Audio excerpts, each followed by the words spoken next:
Bonjour à tous, bien-aimés. Je vous invite à une lecture dans Luc chapitre 19, et je vais lire à partir du verset 33, 32, allez, à partir du verset 32. Les envoyés partirent et trouvèrent tout comme Jésus le leur avait dit.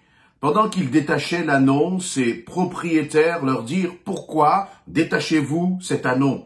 Ils répondirent « Le Seigneur en a besoin. » Puis, ils amenèrent l'ânon à Jésus. Ils jetèrent leur manteau sur l'animal et y firent monter Jésus. À mesure qu'ils amenèrent l'ânon à Jésus, ils jetèrent leur manteau sur l'animal et ils firent monter Jésus. Verset 36. À mesure qu'ils avançaient, les gens étendaient leurs manteaux sur le chemin, tandis qu'ils approchaient de Jérusalem par le chemin qui descend du mont des Oliviers. Toute la foule des disciples, pleine de joie, se mirent à louer Dieu d'une voix forte pour tous les miracles qu'ils avaient vus. Ils disaient que Dieu bénisse le roi qui vient au nom du Seigneur. Paix dans le ciel et gloire à Dieu au plus haut des cieux. Quelques pharisiens qui se trouvaient dans la foule dirent à Jésus, « Maître, fais taire tes disciples. » Jésus répondit, « Je vous le déclare, s'ils se taisent, les pierres crieront. » Amen. Voilà donc dans ce passage dans lequel il y a une forte dimension prophétique. Jésus va entrer à Jérusalem. Mais avant d'entrer à Jérusalem, il va envoyer 2 de ses disciples et il va leur dire, eh bien, vous allez aller dans un village et dans ce village, vous allez entrer là dans une maison, vous allez trouver un âne et vous allez détacher cet âne et me l'amener. Et puis, lorsque les maîtres de cet âne vous poseront des questions, eh bien, vous direz tout simplement que le Seigneur en a besoin. Et donc, c'est ce que les 10 disciples envoyés par Jésus ont fait. Et comme Jésus l'avait prédit et prophétisé, eh bien, ces hommes, les propriétaires de l'âne, ont posé ces questions à Jésus. Mais qu'allez-vous faire de cet âne? Ils ont tout simplement répondu, le Seigneur en a besoin. Et Jésus est entré dans Jérusalem, monté sur un âne. Et ce qui est merveilleux, c'est que il nous est dit que ce n'était pas simplement une foule, mais c'était des disciples. Là, dans ce passage du chapitre 19, à partir du verset 37, il nous est dit, tandis qu'il approchait de Jérusalem par le chemin qui descend du mont des Oliviers, toute la foule des disciples, pleine de joie, se mit à louer Dieu d'une voix forte pour tous les miracles qu'ils avaient vus. Et donc, j'aimerais qu'on puisse méditer ensemble sur cette notion même de l'adoration. Voyez, ce qui se passe là, c'est que Jésus, si on regarde dans son apparence extérieure, il n'avait rien pour plaire. Il n'avait rien d'un roi, à l'image en tout cas des hommes. Jésus qui aurait pu venir là et rentrer dans Jérusalem en chevauchant des anges, en chevauchant des chevaux, j'allais dire, de feu. Jésus est rentré en toute simplicité sur le dos d'un âne. Sur le dos d'un âne. Qu'est-ce que ça peut nous paraître, nous, aux yeux des hommes, ridicule? Mais il n'empêche que, eh bien, lorsque Jésus est rentré, il nous est dit que la foule, que les disciples étaient en train de le louer, à tel point qu'ils ont jeté leurs vêtements par terre, et pour que l'âne puisse passer là, et Jésus sur le dos de cet âne. Mais ce qui compte, en fait, ce n'est pas les apparences, parce qu'il nous est dit que cette foule connaissait les miracles de Jésus. Jésus n'avait pas besoin de paraître dans un halo de lumière. Il n'avait pas besoin de personnes comme pour lui faire de la publicité. Il n'avait pas besoin de réseaux sociaux parce que ses miracles, son témoignage parlait pour lui avec puissance. Et ce qui est intéressant, c'est que cette scène-là qui se déroule dans Luc chapitre 19, en fait, elle avait été prophétisée 500-600 ans auparavant par le prophète Zacharie dans Zacharie chapitre 9 au verset 9 et que je veux vous lire. Il nous était dit, Zacharie avait prophétisé cela en disant, verset 9, chapitre 9, verset 9, « Sois transportée d'allégresse, fille de Sion, pousse des cris de joie, fille de Jérusalem. Voici ton roi vient à toi. Il est juste et victorieux. Il est humble et monté sur un âne, sur un âne, le petit d'une ânesse. Amen. Donc, à ce moment-là, la foule ne le réalisait pas, les disciples ne le réalisaient pas, mais ils étaient en train de vivre une dimension prophétique, une louange, une adoration qui était prophétique. Qu'ont-ils fait pendant cette adoration? Ils ont jeté leur manteau par terre. C'est l'image vraiment de ce qui peut compter pour toi, ce qui peut compter pour moi. Et là, nous sommes en train de dire, eh bien, l'adoration, c'est justement, c'est jeter tout ce qui peut compter pour nous et le mettre aux pieds de Jésus. Le mettre aux pieds de Jésus afin que lui soit honoré, afin que lui soit élevé. Jésus n'avait pas besoin de cela. Ceux qui sont réjouis lorsqu'ils louent, ce n'est pas Jésus. C'est nous qui sommes réjouis lorsque nous louons notre Dieu, lorsque nous adorons notre Dieu. Le fait de louer, d'adorer ne change rien pour Jésus. Il est toujours roi, que tu le loues, que tu l'adores ou pas.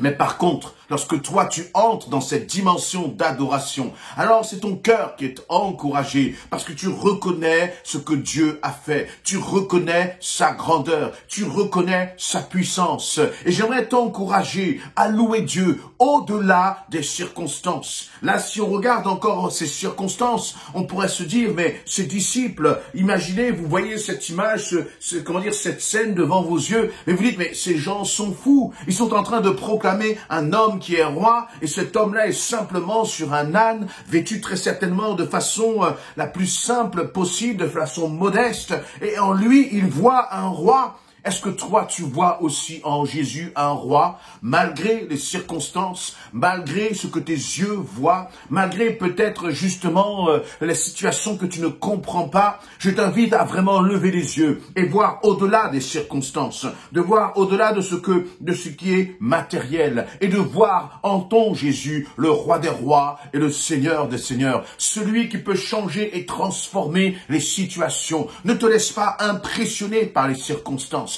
Ne te laisse pas décourager par les circonstances, mais au contraire, prends ce qui compte pour toi, prends ce qui compte à tes yeux et jette-les aux pieds de Jésus en disant, Seigneur, je veux t'honorer avec ce qui compte dans ma vie. Je veux te célébrer. Je veux que toi, tu sois élevé, mon Seigneur. Et c'est ce que ces disciples ont fait. Ils ont crié à Jésus. Et c'est intéressant, donc au verset 38, il nous est dit, il disait, que Dieu bénisse le roi qui vient au nom du Seigneur. Paix dans le ciel et gloire à Dieu au plus haut des cieux. C'est intéressant de voir nous a dit, ils disaient, ils ont crié cela, à tel point que ça a dérangé. Ils étaient pleins de joie, toute la file des disciples, pleine de joie, vers fin du verset 37, se mit à louer Dieu d'une voix forte, Lorsque tu loues Dieu, ne murmure pas, ne chuchote pas, ne sois pas là dans des paroles dans le silence. Mais il y a un moment où il faut commencer à proclamer plus fort que les circonstances. Il faut commencer à louer ton Dieu plus fort que les situations, plus fort que les épreuves. Et ça, c'est vraiment une manifestation de ta joie. Que ta louange en toutes circonstances soit une manifestation de ta joie. À tel point que cette louange, elle a commencé à déranger. Au verset 38, il nous est dit, verset 39, quelques pharisiens, toujours là, ces religieux, qui nous est dit, qui se trouvaient dans la foule, dirent à Jésus, Maître, fais taire tes disciples. Très intéressant ce verset. Il y a plusieurs points. Premièrement, il nous dit, les pharisiens étaient dans la foule. Et là, j'ai vraiment l'image de l'Église, l'image des disciples. Ne te laisse pas impressionner par qui que ce soit quand tu veux louer ton Dieu. Ne te laisse pas, ne laisse pas les pensées venir te dire tais-toi lorsque tu veux élever la voix pour ton Dieu, pour lui apporter ta reconnaissance. Ne laisse pas la timidité, la crainte ou la peur. Ne laisse aucune pensée t'empêcher de proclamer ton Dieu. Parce qu'il y aura toujours des pharisiens. Il y aura toujours des personnes qui seront dérangées par ta louange. Mais ce qui est important, c'est que Jésus a répondu ceci à ces pharisiens.